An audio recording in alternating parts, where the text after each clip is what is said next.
네, 시사인의 김은지 기자 모셨습니다. 어서 오세요. 네, 안녕하세요. 오마이뉴스의 곽우신 기자 모셨습니다. 어서 오세요. 네, 안녕하세요. 곽 기자는 어떻게 입술은 다 나왔습니까? 네, 입술 안에 그 실밥을 제거를 했습니다. 아, 그래요? 네, 폐를 끼쳐 죄송합니다. 네. 폐 끼친 건 없고. 폐란요, 빨리 나오셔야죠. 그러니까. 네, 아무튼 조금 더 열심히 입을 털어보도록 하겠습니다. 지난주까지는 약간 말을 할 때마다 조금씩 약간 따끔따끔한 게 있었는데 네, 그런 거 이제 가시를 제거하고. 네, 달리겠다. 알겠습니다. 그럼 달려봅시다.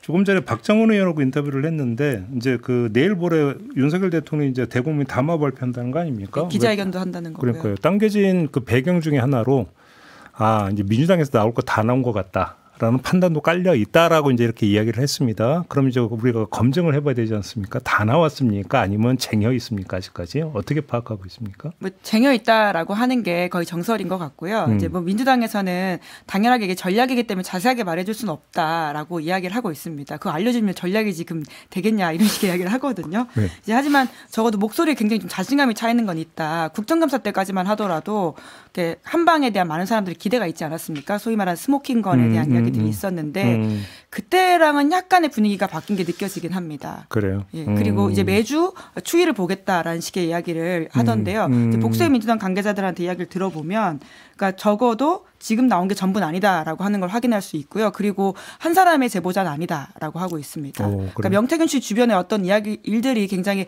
크게 벌어졌고 그 안에서의 각자 도생의 시간들이 지금 민주당에게 좀 기회의 문을 여는 게 아닌가라고 보이기도 합니다. 그러면 다시 확인차 여기서 이제 중요한 건 윤석열 대통령의 육성이나 김건희 여사의 육성으로 한정을 하죠. 더 있다? 우선은 그런 취지의 이야기들을 하던데요. 이제 물론 뭐 모르겠습니다. 이제 자기들도 확인하고 있는 과정이라는 식의 이야기를 하고 있는데 적어도 여기서 끝이 날 상황은 아니다라고 보고 있고요. 그리고 대통령의 거짓말을 입증할 수 있는 자료들이 꽤 있다라는 취지의 이야기를 하고 있긴 합니다. 국민의힘 입장에서도 실제 그러니까 민주당이 이제 그 호주머니에 호두알 2개만 들었는지 동전도 들었는지 이게 이제 되게 궁금한 거잖아요. 그렇죠. 네. 초미의 관심사가 될 것 같은데 국민의힘 입장에서 오죽하면은 이제 당에서 공식적으로 무슨 40부작 드라마도 아니고 한 번 내놓아라라고 이야기를 할 정도로 지금 애가 타는 거 아니겠습니까? 그러니까 국민의힘 입장에서도 예전에 이제 명태균 씨 측에서 뭔가 드러날 때도 이게 대체 어디까지 명태균 씨가 갖고 있는 건지가 되게 의아했는데 이번엔 심지어 명태균 씨가 이제 다른 사람에게 들려준 게 이제 또 이제 녹음이 된 거다 보니까 이건 명태균 씨도 컨트롤할 수 없는 본인도 잘 모르는 그렇죠. 변수가 또 생긴 거잖아요. 그러다 보니까 그렇죠. 그럼 명태균 씨 이제 특성상 여기저기 이제 본인이 이제 김건희 여사나 윤 대통령과의 친분을 과시했으면 여기저기 들려줬을 거고 그럼 그 중에 누가 얼마나 녹음했는지도 알 수가 없다 보니까 정말 이제 민주당의 창고에 뭐가 있는지 이게 뭔가 쓸만한 거 다 나온 건지 아니면 여전히 또 총알이 남아 있는 건지를 모르다 보니 국민의힘도 초조한 입장일 수밖에 없겠죠, 당연히.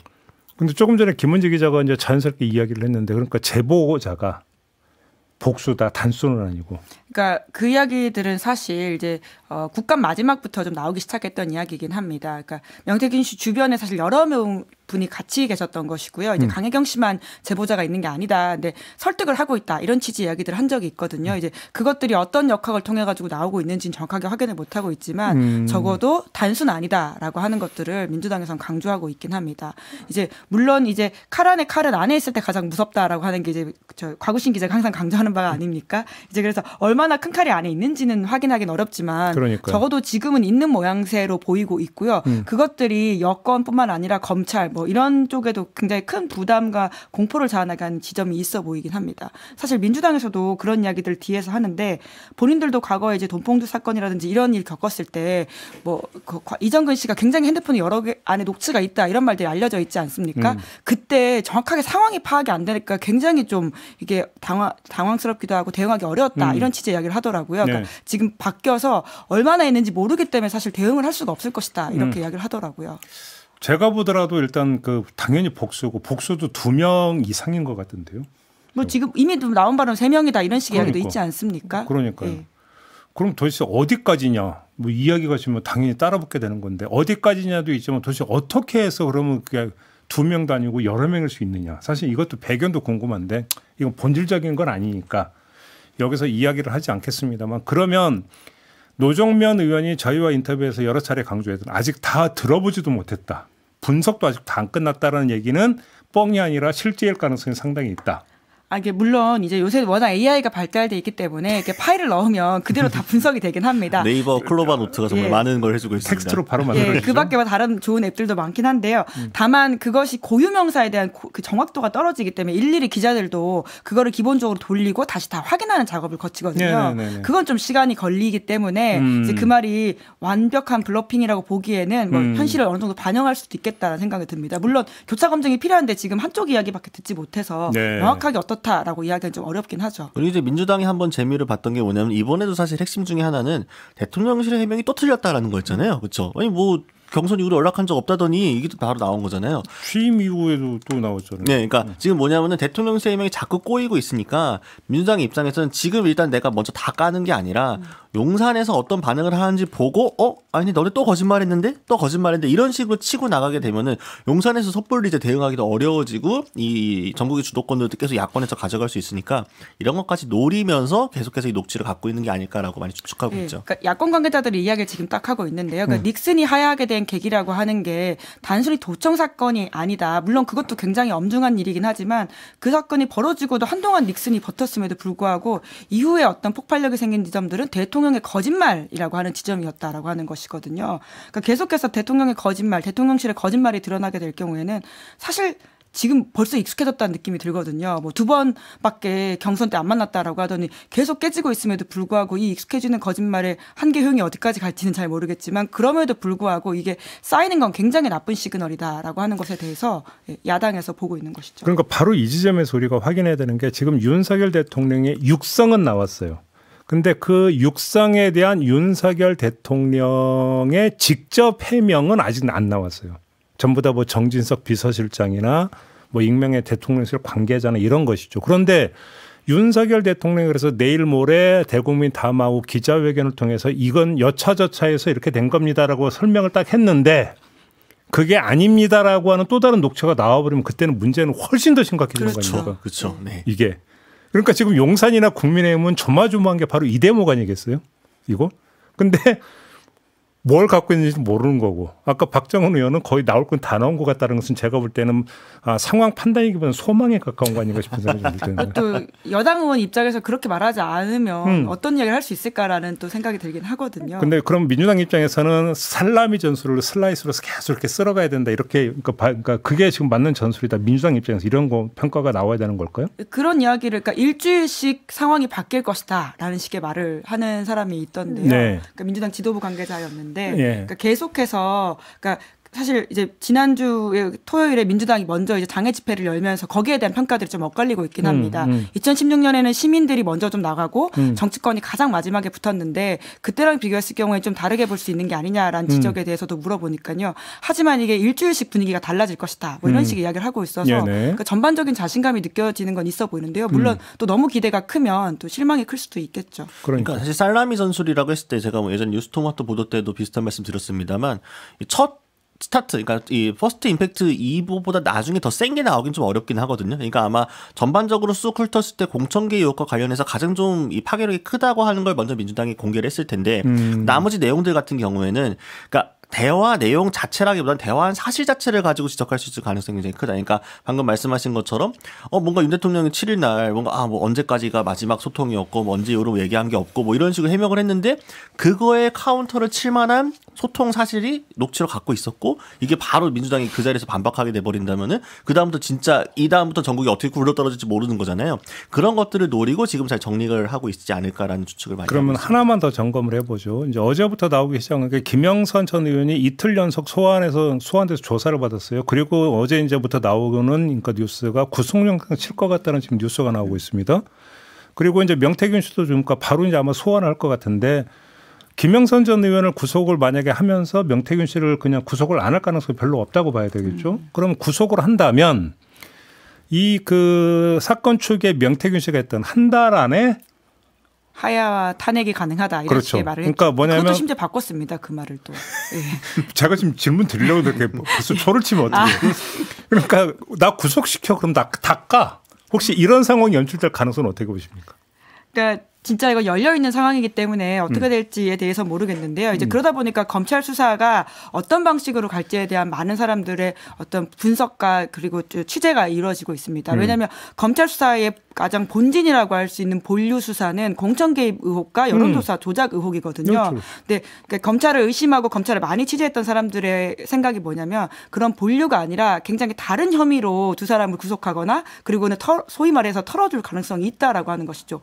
당장은 구속된다고 하더라도 뭐 예를 들어서 상대적으로 사소해 보이는 혐의를 가지고는 결국은 기소를 하고 그래서 아주 짧게 이 상황에 대해서 책임을 지고 나오는 모양새로 간다면 일정 부분 이미 뭔가 수면 아래서는 이야기가 이루어진 게 아니냐. 그러면 명태균 씨가 그런 폭로할 가능성이 없을 것이다. 라는 식의 걱정을 하는 사람도 있습니다. 일종의 어떤 뭐냐면 사실상 플리바기닝 비슷한 게 그러니까 내밀하게 있었을 수도 있다. 지금부터라도 혹은 뭐 앞으로도. 그리고 이제 김영선 의원이 먼저 그러니까 이틀 연속 조사받고 있는 모습들에 대한 것들도 어떤 방향으로 수사를 틀지 모르겠다. 왜냐하면 지금까지 보여줬던 검찰의 행태라고 하는 게 그런 신뢰를 좀 사기 어려운 게 있기 때문이죠.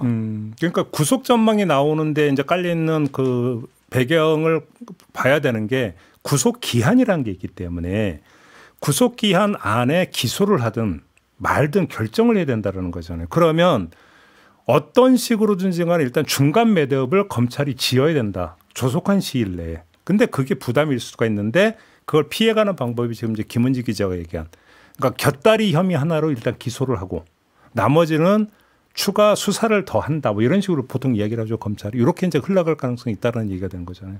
예, 뭐 이제까지도 명태균 씨가 뭐 기타 등등의 혐의로 사기 등으로 이미 처벌을 받은 것들이 있는데요. 이제 물론 그 또한 중하지만 사실 이 사안의 본류라고 보기엔 어려운 지류적 사건들도 있거든요. 네. 그리고 찾으면 분명히 검찰이 또 찾을 수 있을 것이다라는 의심을 사고 있죠. 그러니까 사실 검찰 입장에서는 지금 녹취 확보도 그렇고 여러 차례 지금 체면을 구기고 있는 상황이거든요. 뭔가 여기서 지금 그 국민적 여론이 다 지금 이 창원지검이 어떻게 수사하는지 쏠려 있는 상황에서 뭔가 하다 이 어쨌든 칼을 뽑았는데 아무것도 못 하고 나게 되면 오히려 더 안 그래도 지금 야권을 중심으로 검찰에 대한 비판 여론이 상당히 높은 상황인데 네. 정권하고 우리가 같이 굴러떨어질 수는 없다는 생각을 분명히 검찰들도 하고 있을 겁니다. 그렇기 때문에 아마 어떤 식으로든 액션이 있지 않을까 싶긴 합니다. 알겠습니다. 우리가 좀 그것도 또 하나 중간 정리라는 게 워낙 이제 매일 터져 나왔기 때문에 따라가느라고 바빴는데 일단 좀 개통도는 좀 그릴 필요가 있어요. 근데 관련해서 어제 노종면 의원하고 인터뷰에서 노종면 의원이 아주 중요한 어떤 그 점을 하나를 이야기를 했는데 이준석 대표 징계 전 단계에서 명태균 씨가 세력화를 도모한 것 같다. 그러니까 이른바 비선 여의도 연구원 뭐 이제 보도하고 했던 것들을 이제 매개로 해서 그러면 세력화라고 하는 것에는 어떤 여기서는 또 하나 중요한 것은 비선 여의도 연구원 이런 거 하는데 자문해준 현역 의원이 있다라는 얘기까지 했어요. 그러면서 그 자문해진 현역 의원이 결국은 세력화에 포함이 되는 의원 아니냐라고 이제 추정까지 그러니까 길을 열어놨는데 어떻게 보니까 그래서 제가 그 얘기를 듣고 가만히 복기를 해보면 이준석 대표 징계 이후에 명태균 씨가 용산과 뭔가 오간 왕래의 어떤 녹취록이 되는 뭐가 이게 나온 게 거의 없어요. 그게 그 얘기는 결국은 뭐냐면 명태균 씨의 행적도 이준석 대표 징계 전과 후로 좀 갈리는 부분이 있지 않느냐라고 하는 것도 한번은 우리가 한번 주목해서 한번 다 확인을 해볼 필요가 있었거든요. 어떻게 생각하십니까? 명태균 씨의 그랜드 플랜이 있었던 것으로 보이긴 하는데요. 왜냐하면 본인이 했던 이야기를 보면 윤 대통령한테 당신은 이제 2년짜리다라는 식의 이야기를 했다라고 밝히고 있잖아요. 그러니까 탄핵으로 이제 망가진 보수를 잠깐 불태울 수 있는 번개탄 같은 존재이고 그렇기 때문에 아주 쓰임새를 짧게 한 다음에 보수 재건에 그 다음 주자들한테 줘야 되고 그런 것들과 관련돼 있는 일들을 자기가 좀 하고 싶었다라는 취지의 이야기를 하고 있습니다. 그리고 김종인 전 비대위원장이라든지 이준석 대표, 그러니까 지금은 이제 의원인데요. 전 대표와 가깝게 지내면서 심지어는 이준석 대표를 대북 특사로 보내야 된다든지 이런 식의 아이디어도 제공했던 바가 있기 때문에 그런 여러 가지 차원에서 명 씨의 그랜드 플랜이었을 수는 있겠지만 결과적으로 불발됐다라는 차원에서는 지금에서 좀 허망한 이야기일 수 있을 것 같긴 합니다. 그러니까요. 그러니까 이제 명태균 씨에 대해서 이제 여러 가지 수축들이 난무를 하고 있는데, 그러니까 이분 같은 경우에는 어떻게 보면 이제 경남이라는 어떤 지역에서 그러니까 전체 정치판이라면 경남 지역판에서의 어떤 상당한 영향력을 갖고 있던 분이었던 거잖아요. 어떻게 보면 마이너리그의 강자라고 할 수 있는데 본인 입장에서는 이제 윤석열 대통령 당선도 그렇고 이제 이준석 대표의 탄생도 그렇고 중앙 정치에까지 손을 댈 수 있는 메이저로 올라갈 만한 발판을 만들 수 있겠다라고 생각을 한 게 아닌가. 다만 이제 그 역할을 보았을 때 김영선 전 의원이 얘기했던 것 그 이제 한 것처럼 뭐 구상한 것처럼 밀양호 영세 서울 지부를 만들고 뭔가 양지에서 활동하는 뭔가 여론조사 업체로서의 그게 아니라 말 그대로 이제 비선으로서 뒤에 있으면서 역할을 하되 뭔가 어떤 중앙과 계속 관계를 할 수 있는 무언가를 해보면 어떻게 보면 명태균 씨 급이 달라지는 거게 되다 보니까 그런 욕망을 품고 이제 당시에 어쨌든 당대표로서 역할을 분명히 가지고 있던 이준석 의원하고 뭔가 접촉 시도를 했던 건데, 근데 이분을 보게 되면 명태균 씨가 전형적으로 여권 내에서의 주류하고 계속 이제 이 관계를 맺어왔습니다. 그러니까 그 전부터도 뭐 이제 홍준표 시장하고도 그렇고 이제 윤석열 후보한테 간 것도 그렇고 그때 본인이 이제 그 배를 계속 갈아타면서 움직여 왔던 분이거든요. 그러다 보니까 이때쯤에는 이준석 의원을 통해 가지고 뭔가 해보고 싶었다라는 열망을 품지 않았을까. 다만 이제 그게 어떤 다른 외력에 의해서 이제 약간 침몰하게 된 건데, 그 다음부터도 명태균 씨가 뭐 이뉴한 의원을 찾아가가지고 혁신위원장한테 이준석 의원에게 자리를 주라 이렇게 요구한 거를 보게 되면은 명태균 씨가 그 와중에도 판을 못 읽는다. 그러니까 아니 이뉴한 의원이 해줄 뭐 실권도 없을 뿐더러 그때 전후사정과 이제 사이를 보게 되면은 아예 그 가당치가 않은 얘기인 거잖아요. 근데 그러니까 보게 되면은 명태균 씨의 개인 열망은 드높았어. 꿈은 높았으나 현실은 지금 추구미는 높았으나 도달미는 좀 약했다. 이렇게 볼 수 있지 않을까. 예. 알겠습니다. 방금 나온 소식인데요. 명태균 씨 변호인 쪽에서 오늘 명태균 씨 검찰 출석 일시랑 그 변호인 선임 여부 뭐 이런 것들을 좀 알려주겠다라고 이야기했네요. 그러니까요. 예. 알겠습니다. 자, 이번에는 국민의힘으로 가보도록 하겠습니다. 어제 한동훈 대표가 최고위원회의에서 입장을 밝혔습니다. 일단 그 최고위원 회의의 좀 분위기, 풍경을 좀 전해주시죠. 아니 사실은 뭐 한동훈 대표가 뭔가 입장을 발표할 것이라는 얘기는 그 전에 이미 보도가 많이 나와 있었죠. 그래서 어떤 식으로도 입장을 전달할 거라고 얘기가 나왔었고, 앞에 이제 조금 뭐 우크라이나 전쟁이라든가 이런저런 얘기를 하다가 한 10여 초 정도 이렇게 뜸을 들이다가 딱 이제 얘기를 하면서 쭉 길게 얘기를 했죠. 당 대표가 얘기를 했고, 그 다음 타자인 추경호 원내대표는 약간 이제 애둘러서 두루뭉실하게 당정이 다 같이 고민하겠습니다 넘어가고, 그 다음에 이제 바로 그 자리에 있던 친윤계라고 할 수 있는 최고위원들, 김재현 최고위원, 김민전 최고위원이 그대로 들이받는 양상이 벌어진 거죠. 또 친한계 장동혁 최고위원하고 또 이제 김종현 최고위원은 또 이제 한동훈 대표를 옹호하고, 사실상 이게 당 내에서 뭔가 분위기가 안 좋다고 하더라도 어느 정도 수준 안에서 관리가 된다고 한다면 비공개 때 싸우지 공개회의 시간에 서로 이제 엇갈리는 식의 결의 이야기를 하진 않습니다. 그 말은 뭐냐면은 한동훈 대표가 이런 메시지를 준비하고 있다는 것을 알고 친윤계 쪽에서도 준비를 한 발언인 거잖아요. 공개 발언. 근데 김재원 최고위원은 좀 용산의 조치가 필요하다고 어제 얘기했잖아요. 네, 용산의 조치가 필요하다라고 하나를 깔긴 했지만 결국 핵심은 부러진 깃발로는 아무것도 할 수 없다. 윤석열 대통령이 정권을 지켜야 한다라는 게 핵심인 거잖아요. 그러니까 뭐 김민전 최고위원이 막 따라가서 얘기를 했거다 보게 되면은 결과적으로 뭐가 쿠션하고 뭐가 본질인지를 좀 살펴야 될 텐데 김재현 최고위원 입장에서는 용산도 뭔가 성찰 이런 얘기가 쿠션하고 핵심은 윤 대통령을 흔드는 식으로 하면 안 된다. 분란을 일으키면 안 된다는 거 정리가 되는 거잖아요. 근데 이게 비공개 때 싸운 게 아니라 공개회의 시간에 그대로 노출했다. 이거는 말 그대로 사실상 국민의힘이 내전 상태로 들어갔다. 이렇게 볼 수 있는 거죠. 그러면 지금 어제 언론이 어떤 식의 기사를 많이 내놨냐면 박스 기사로 친윤도 이제는 기류가 좀 변하고 있다. 이런 기사 엄청 쏟아냈는데 그게 아니라는 겁니까? 네, 그러니까 예를 들어 이럴 수 있죠. 친윤계의 단합이 약화되고 친윤계라고 저희가 계속 말씀드린 친윤계가 점점 떨어지다. 친윤계 숫자가 점점 줄어들고 있다. 카운팅이. 이런 식의 그 맥락에서 얘기하실지 모르겠고, 특히나 김재현 최고위원은 물론 친윤계로 분류되고 있습니다. 약간 이제 이분도 계속 갈아타셨던 분이기 때문에 앞으로 이분이 어떤 행보를 할지 모르겠습니다. 그러나 최소한 어제는 우리는 용산 쪽의 사이드에서 이렇게 얘기를 할 거야. 한동훈 대표의 말에 반기를 들 거라는 걸 명확히 정해두고 온 거로 해석하는 게 맞을 거고, 이제 뭐 오늘 그 본방 때 진행자께서 얘기하셨지만 한동훈 대표가 얘기했던 법리 이야기를 한 부분 같은 경우는 해석이 좀 분분한데 저 같은 경우에는 이건 사실상 친윤계를 직격한 것이라고 보았거든요. 왜냐하면은 딱 녹취 나오고 나서 바로 이제 율사 출신들 법사위원들 모여가지고 국민의힘 애들이 그래서 이 법리적으로 봤을 때 문제가 없다. 위법이 아니다라고 해서 발표를 한 거잖아요. 국민의힘 의원들이. 네, 의원들께서, 의원들, 영감님들께서 이렇게 하셨는데, 그러니까 그건 뭐냐. 그러니까 결국 지금 그리고 추경 원내대표가 다음날 얘기한 게 뭐냐. 그 전문가들의 말을 신뢰한다. 이걸로 방어택을 짠 거잖아요.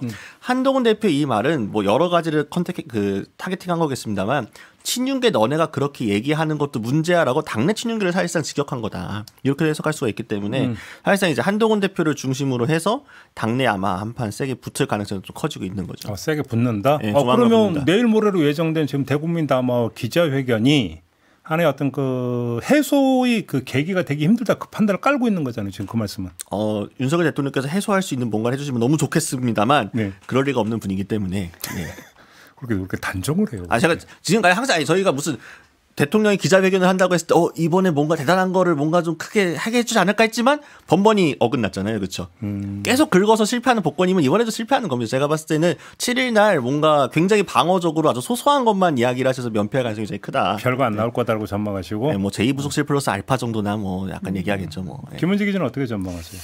네, 그러니까 특별한 기대를 안 하는 상황에까지 이르게 된 건 맞는 것 같고요. 네. 그러니까 지금 대통령이 그러면 무엇을 내놓는지에 따라서 민심이 정말 잦아들 수 있느냐라고 봤을 경우에는, 그러니까 본인이 잘 알지 못했고 배우자 이슈에 있어가지고 사과드린다라고 하더라도, 물론 보수 일각의 지지는 조금 해소될 수 있다고 하더라도 그게 결국 특검을 요구하는 목소리가 잦아들까에 대한 것이 있고요. 특히나 보수 이제 중심에 있는 사람들의 생각은 박근혜 대통령 때 오히려 사과해서 수사가 불붙었다, 그 이야기들을 정말 주구장창 하고 있습니다. 이제 그러다 보니까 그 사과의 톤이라고 하는 게 지난번에도 윤 대통령이 계속해서 사과하고 있는 중이었다라는 식의 말을 하면서 배우자 이슈에 대해서 말을 한 적이 있지 않습니까? 그러니까 사실은 그런 사과를 정확하게 했다고 느낀 적도 없는데 그런 말을 했다고 주장하다 보니까 또 거기에 대한 논쟁이 있었던 것으로 기억을 하는데요. 이번에도 명징한 현실 인실과 그리고 사과에 대한 이야기를 할 수 있을까라는 의문이 들고요. 당장 지난주 금요일에 운영에서 정진석 비서실장이 그 해당 윤석열, 명태균 녹취록에 대해서는 법적, 정치적, 상식적으로 아무 문제가 될 게 없다고 이야기한 바가 있습니다. 여기에 대해서 윤 대통령의 인식이 어떤지를 물어본다면 알 수 있겠죠. 이 상황에 대한 대통령의 인식과 그리고 사과 수준, 그리고 앞으로 어떻게 할지. 그러면 뭐 특별 감찰관이냐 특별 검사냐 이런 건 둘째 치고, 한동훈 대표가 어제 내건 요구 조건 중에서 이제 그 인적 개편, 내각과 용산 참모진 개편 받을 여지가 있다. 아까 박정훈 의원은 용산에서도 검토하고 있는 걸로 자신은 알고 있다고 지금 이야기를 했거든요. 어떻게 전망을 하십니까? 사실 임기 반환점이기 때문에 어떤 식으로든 약간의 개편은 아마 예고가 되어 있었던 걸 겁니다. 근데 이제 그 개편의 성격이라는 게 단순히 그냥 이제 임기 한 절반 했으니까 약간 환기 차원에서 한번 좀 회신해볼게, 이게 이건지, 아니면 진짜 지금의 위기를 돌파하고 국민적으로 잃어버린 신뢰도를 조금이라도 회복하기 위한 어떤 그런 액션인지가 이제 그 차이가 있을 건데, 그러니까 사실상 간판으로 내건 거는 이 국민적인 신뢰와 이 국정 지지와 이런 거를 좀 회복하기 위해서 대대적으로 저희가 뼈를 깎아 보겠습니다라고 내걸어 놓고 실상으로 바꿔서 발표하는 내용은 굉장히 소소했을 가능성이 있다. 그러니까 뭔가 명분은 명분대로 내세워 놓고 실질적으로는 크게 안 바뀔 가능성이 꽤 높지 않을까. 그렇게 되면은 이제 또 한동훈 대표나 친한계 입장에서는 우리가 이만큼이나 요구했는데 용산 이거밖에 안 들어줬어? 그럼 우리도 결국 특검 카드를 진작에 고려해 볼 수밖에 없는 거 아닌가? 이제 이런 수준으로 갈 수 있겠죠. 김은지 기자는 어떻게 전망하세요? 뭐 눈 가리고 아웅이 안 되기를 이제 부디 바랍니다. 그러니까 사실은 지난주에 19%가 나온 한국갤럽 여론조사가 굉장히 이제 용산으로서는 뼈 아팠을 것이다. 특히나 TK에서 18까지 무너지지 않았습니까? 그런데 거기가 끝이 아니다라고 하는 것이 박근혜 대통령 사례를 보면 17에서 한 주 만에 5로 떨어집니다. 그때가 이제 최순실 씨가 귀국을 하고 그리고는 이제 아주 빠르게 검찰 수사가 돌아가면서 정말 전국이 확 바뀔 수 있는 지점이어서요. 사실 한 10%대 지지율조차도 그 지키는 게 생각보다 어려울 수도 있었던 전례들을 염두에 두면 이번 기자회견에서 정말 부디 잘하라라고 하는 오늘 아침에 보수 언론에 정말 사설들이 많았거든요. 이제 그렇게 가야 되겠죠. 그러지 않으면 정말 위험한 상황이 될 것으로 보입니다. 그러니까 결국은 인적 개편이라고 하는 바탕에는 뭐가 있냐면 인적 개편을 통해서 국정 기조를 대전환한다라고 하는 것을 분명히 선언하라 이런 거에 깔려 있는 거잖아요. 근데 그 정도 수준이 되려면 내각에서는 총리, 용산에서는 비서실장 정도가 교체가 돼야 그 상징성이 있는 거라고 봐야 되는 거 아닌가요? 여기다 용산 이제 한만동 라인에 이제 콕 찍어서 했기 때문에 그건 둘째, 그러니까 그 문제도 있겠지만, 근데 그 수준으로 과연 갈 수 있겠느냐라는 것이. 총리는 당장 야당의 동의가 필요하기 때문에 바뀌기 쉽지 않을 거다라는 이야기를 하시는 분들이 많습니다. 아니 이러면 지금 언젠데 지금 아직도 지금 대통령과 임기를 같이 가는 겁니까 끝까지? 네? 책임 총리제 뭐 이런 건가요? 약간 훌륭한데? 네. 그러니까 정말 이 새로운 사람 그리고 이제 인적 쇄신이라고 하는 게 단순히 사람을 갈아치운다는 게 아니라 새로 오는 사람이 그러니까 좀 정말 불붙어 있는 민심을 잘 받들 수 있는 정도의 인사여야 된다는 거 아니겠습니까? 그렇죠. 그런데 지금 용산에서 고민하고 있는 사람들이 과연 그 정도 수준에 가할 수 있을까에 대한 좀 비판적인 생각도 들기도 하고요. 그러니까요. 예. 그러니까 두 분의 말씀은 좀 부정적이네요. 뭐 그렇게까지 안 갈 거다 이런 말씀이신 거죠. 그러니까 만약에 그러니까 이건 조금 다른 얘기인데 현실적으로 바꾸고 싶다고 해도 바꿀 사람 별로 없을 겁니다. 그러니까 일단 그 그러니까 후보로서 임명되는 사람도 추천되는 사람도 어쨌든 이 하고 싶은 그 열망이 있든가 어쨌든 받아야 되는 거잖아요. 근데 일단 기본적으로 현재 국회 상황으로 보았을 때 인사청문회를 뚫기가 굉장히 어렵다는 점이 하나가 있고 그리고 사실 뭐 침몰하는 배에 승선하고 싶은 사람이 얼마나 되겠습니까? 안 그래도 인재풀이 이 정권이 굉장히 얕고 좁은데 그러니까 더더욱이나 사람도 구하기 한덕수 총리도 예전부터 좀 바꾸고 싶었고 사표도 썼는데도 못 바꾸는 이유는 대타가 없다. 대안을 구할 수가 없으니까 지금 계속 이렇게 가는 거 아니겠습니까? 결과적으로 그러니까 별로 크게 바꾸고 싶은 마음도 없겠지만 바꾼다고 하더라도 카드를 맞추는 게 마땅치 않다.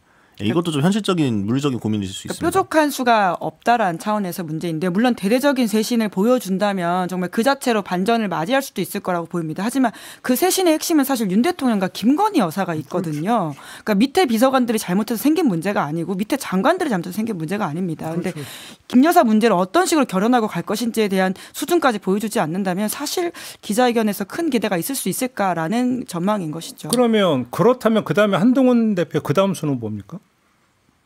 그러면 이제 진짜 이제 특검 카드를 이제 살짝 그러면 자 여기서 한동훈 대표는 단계별 어떤 그 대응 시나리오를 지금 짜놓고 있을까요? 어느 정도 짜놓고 있겠죠 당연히. 어떻게 파악하고 있어요? 그러니까 기본적으로 어제 같은 경우에도 아까도 말씀드린 쿠셔너가 굉장히 많았잖아요. 절대 뭐 민주당이 주도한 이거에 뭐 할 수는 없고 뭐 국정에 뭐 이거 동참하지 않을 것이고 이만큼 많이 얘기했는데 이거 뭐냐면은 우리 지금 많이 참고 있어. 우리 그래도 그 선은 넘지 않을 거야. 그러니까 제발.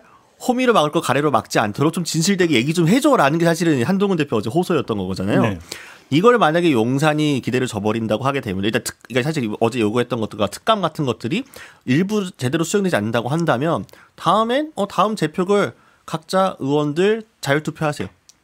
개인 헌법기관으로서 소신을 맡기겠어. 이렇게만 한번 손 털어버려도 그 다음부터는 어떻게 될지 모르는 거죠. 한동훈 대표 거기까지 갈 수 있다고 전망하세요? 네, 그렇죠. 왜냐하면은 지금 한동훈 대표 측도 감정적으로 굉장히 부글부글해 있는 상황이고 용산에 사실 용산과 이미 그 심리적으로 결별한 상태 아니겠습니까? 여기에 지금 현재 당내 주도권, 원내 주도권도 조금씩 지금 이쪽으로 넘어오고 있는 것 같은데 라는 자신감도 생기고 저는 대표적으로 어제 한덕수 총리가 대독을 하러 왔잖아요. 네. 그래서 그러면서 사실 우원식 국회의장이 한마디를 했단 말이죠. 지금 이 상황에 대해서 비판적으로 얘기했을 때 야유하는 국민의힘 의원들이 예전 같지 않습니다. 모두 예전에는 국회의장 뭐 똑바로 하세요. 민주당 편향적입니까? 막 이렇게 하는 게 보통 그림인데 여기에도 모두가 동참하지 않아요. 그리고 바로 배현진 의원 같은 경우에 SNS에 쓰지 않습니까? 그래도 대통령 오셨어야 됐다. 결국 뭐냐면은 이미 단일 대우는 깨졌다. 그리고 한동훈 대표 측이 조금씩 자신감을 더 얻고 있다. 그렇기 때문에 진짜 뭔가 거병할 가능성이 좀 높아지고 있는 거죠. 네. 김문지 기자는 어떻게 전망하십니까? 한동훈 대표가 어디까지 갈 거라고 보세요? 물론 이제 7일 기자회견을 보고 어떤 수준을 정하긴 하겠죠. 정말 저희가 이런 부정적인 전망, 그러니까 사실은 지금까지 보여줬던 장면들이 워낙 좋지 않았기 때문에 기대치가 크지 않다는 거지. 정말 만에 하나의 가능성으로 윤 대통령이 깜짝 놀랄 만한 카드를 들고 나올 수도 있잖아요. 그러니까 대선 때 막판에 이준석 대표한테 허리를 숙이는 모습을 보이면서 굉장히 대권 가도에서의 한 승기를 잡았던 모습이 있기 때문에 그 모습을 기대하는 여전한 윤 대통령 지지자들이 있거든요. 네. 그래서 7일까지의 상황들을 볼 것이고 한동훈 대표는 사실 계속해서 시기를 볼 수밖에 없는 시점이 있고요. 이제 그게 어느 정도로 당겨질지에 대해서는 윤 대통령이 키를 쥐고 있는 거지 한동훈 대표가 키를 쥐고 있다고 보지는 않습니다. 그래요. 알겠습니다.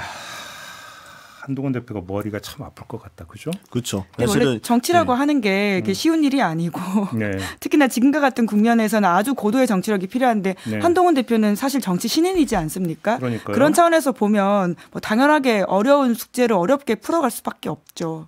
그러니까 한동훈 대표도 근처에 사실은 주변에 되게 정무적인 이 판단력이 높은 분들이 보좌하고 있는 상황이 아니기 때문에 한동훈 대표 입장에서는 그 선을 굉장히 중요하게 잘 지켜야 되거든요. 여당 내 야당이라는 역할이 사실상 뭔가 윤석열 대통령과 차별화를 계속해 나가면서도 여당 보수층 지지자들의 심기를 또 건드리면 안 되기 때문에 사실 특검은 그 선을 넘는 게 될 수도 있습니다. 그렇기 때문에 항상 이렇게 조심스럽게 이렇게 다가오고 있는 거기 때문에 한동훈 대표가 당장 여기서 대단한 걸 선언하지 않는다고 하더라도 이 여러 가지 옵션을 놓고 저울질을 계속 하겠죠. 당분간. 그러니까 계속 말씀드리지만 사실 여당에서 싸우는 당대표의 성공은 그 당대표의 정치력이 아니라 대통령에게 있습니다. 대통령이 어느 정도 곁을 내주고 그 사람의 몫을 지분을 줘야지만 갈 수 있는 것이고요. 이명박 박근혜 두 사람도 사실 정말 최악의 라이벌이지 않았습니까? 결과적으로 2007년 경선에서 두 사람이 싸웠던 이유로 둘 다 구속되고 유죄를 판결받은 바가 있습니다. 역사상 가장 진실했던 경선이. 그러니까 그 정도로 사이가 나빴지만 2012년에는 이제 이명박 대통령이 정권 교체를 막기 위해서 본인이 이제 어느 정도 자리를 내주었던 모습들, 물론 뭐 박근혜라고 하는 경쟁자의 자리가 워낙 컸기 때문이기도 하겠지만요. 결국은 여당의 1인자의 자리는 대통령이 여전히 좀 쥐고 있다. 이거를 좀 간과하기 어려울 것 같습니다. 그러게요. 알겠습니다. 그래서 전문 용어로 정리하면 줄타기다. 이런 얘기가 되는 거겠죠. 한동훈 대표 입장에서는. 그렇죠? 네.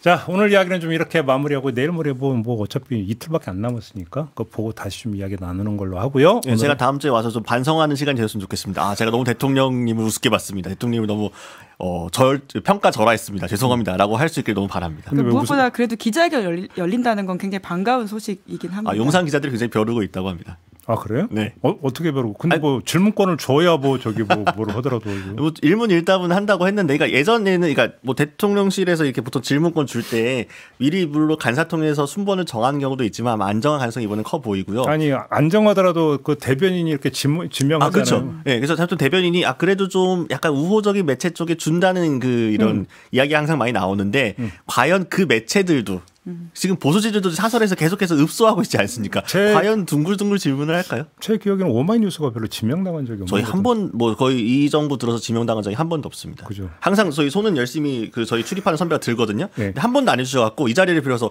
저희 회사에도 한 번 꼭 질문권을 주셨으면 좋겠습니다. 세신의 네. 기조를 알 수 그럼 있겠네요. 딱 바로 네. 나오잖아요. 이렇게 예전에 막 폭로할 거면은 그런 인터넷 매체 같은 데 하지 말고 뭐 큰 MBC 같은 큰 데서 하라고 막 이렇게 얘기했었던 대통령 각하께서 딱 오마이뉴스 같은 인터넷 진보 매체 딱 질문권 주신다 하면은 뭐 재평가되지 않겠습니까? 이 영업 멘트를 마지막으로 오늘 순서는 끝내도록 하겠습니다. 두 분 수고하셨고요. 저도 물러가겠습니다. 고맙습니다. 감사합니다.